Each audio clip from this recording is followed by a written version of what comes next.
Assalamualaikum warahmatullahi wabarakatuh. Kembali lagi kita belajar dari rumah melalui TVRI untuk tanggal 31 Agustus sampai tanggal 6 September tahun 2020. Hari ini hari Selasa tanggal 1 September kita akan membantu adik-adik untuk menjawab soal-soal yang ditampilkan setelah video pembelajaran melalui TVRI. Tanpa basa-basi kita mulai saja. Soalnya seperti apa untuk hari Selasa ini tingkat SD kelas 1 sampai 3. Oke, kita mulai soal yang pertama setelah video pertama dan kedua. Pertanyaannya, tuliskan nama bangun ruang di bawah ini. Itu untuk nomor 1. Nah, kira-kira bangun apa? Di sana ada 3 bangun ruangnya. Kira-kira bangun apa saja? Sudah ketahuan. Ini adalah kubus, yang ini balok, dan yang ini tabung. Oke, kita lanjutkan ke pertanyaan kedua setelah menonton video ketiga dan keempat. Pertanyaannya, kumpulkan benda di sekitarmu yang berbentuk bangun ruang, lalu jelaskan menyerupai bentuk bangun ruang apa benda-benda tersebut. Bagaimana ini menjawabnya? Dilihat jawaban nomor 2, contohnya tahu. Jelaskan kalau tahu itu berbentuk kubus. Kemudian benda apa lagi? Gelas. Jelaskan kalau gelas itu berbentuk tabung. Kemudian kotak kacamata. Nah, jelaskan kalau kotak kacamata berbentuk balok. Ini contohnya banyak. Toples berbentuk tabung. Topi ulang tahun berbentuk kerucut. Masih banyak yang lainnya benda-benda di sekitar kita. Kamu sebutkan. Oke, kita lanjutkan ke pertanyaan yang ketiga setelah menonton video kelima dan keenam. Lihat, adik-adik, ternyata ada banyak bentuk bangun ruang lainnya. Berikut ini adalah macam-macam gambar bangun ruang yang dapat menambah pengetahuanmu. Selamat menyimak pertanyaannya. Carilah paling sedikit 5 benda yang bentuknya sama namun ukurannya berbeda. Bentuknya boleh balok, kubus, tabung, atau lainnya. Lalu susunlah benda-benda itu dari ukuran yang terkecil. Nah, untuk soal yang ketiga ini, kalau ini harus disesuaikan dengan keadaan lingkungannya masing-masing.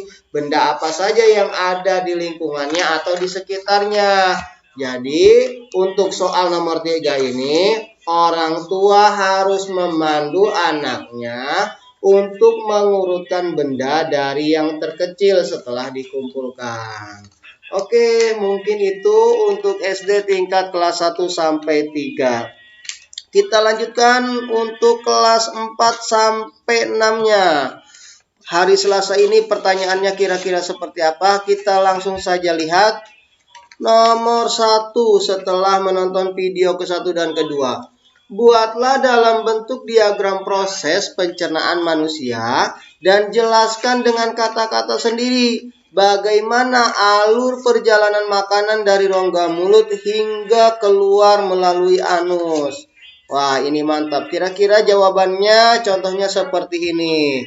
Nah, pertama dari mulut. Mulut itu berfungsi untuk menghancurkan makanan. Kemudian setelah dari mulut melalui kerongkongan. Nah, kerongkongan itu menjadi penghubung mulut dan lambung.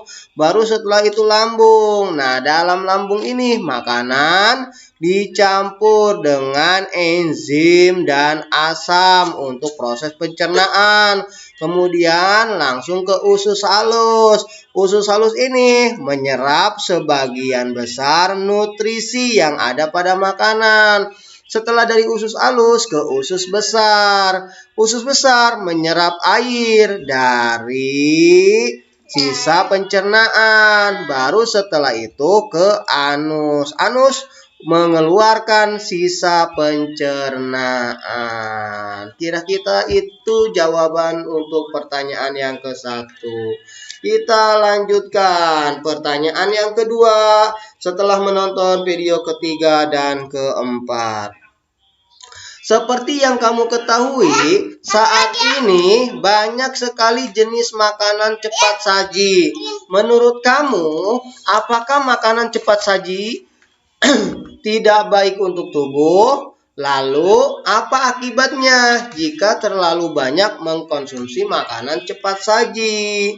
Nah, kira-kira ini contoh jawabannya. Makanan cepat saji memiliki kandungan gizi yang tidak seimbang. Makanan jenis ini memiliki kalori, lemak, gula, garam, dan karbohidrat yang tinggi. Karenanya, makanan cepat saji tidak baik jika dimakan terus-menerus. Satu di antara akibatnya adalah obesitas.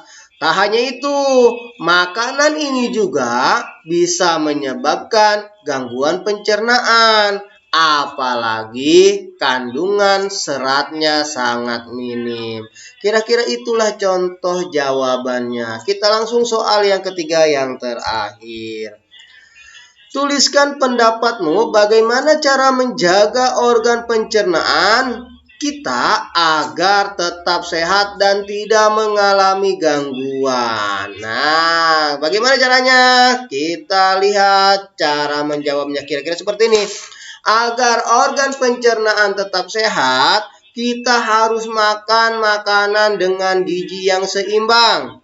Selain itu, makanan yang kaya serat juga baik untuk pencernaan manusia. Serat tersebut banyak ditemukan dalam buah-buahan dan sayuran hijau. Selain itu, kita perlu mengontrol konsumsi makanan cepat saji. Nah, kira-kira itulah contoh jawaban yang dapat Bapak berikan sebagai bahan bantuan adik-adik yang sedang belajar dari rumah ataupun orang tua yang sedang mendampingi anaknya dari rumah. Tetap kunjungi channel ini dan tetap semangat walaupun harus belajar dari rumah. Terima kasih. Kurang lebihnya mohon maaf. Assalamualaikum warahmatullahi wabarakatuh.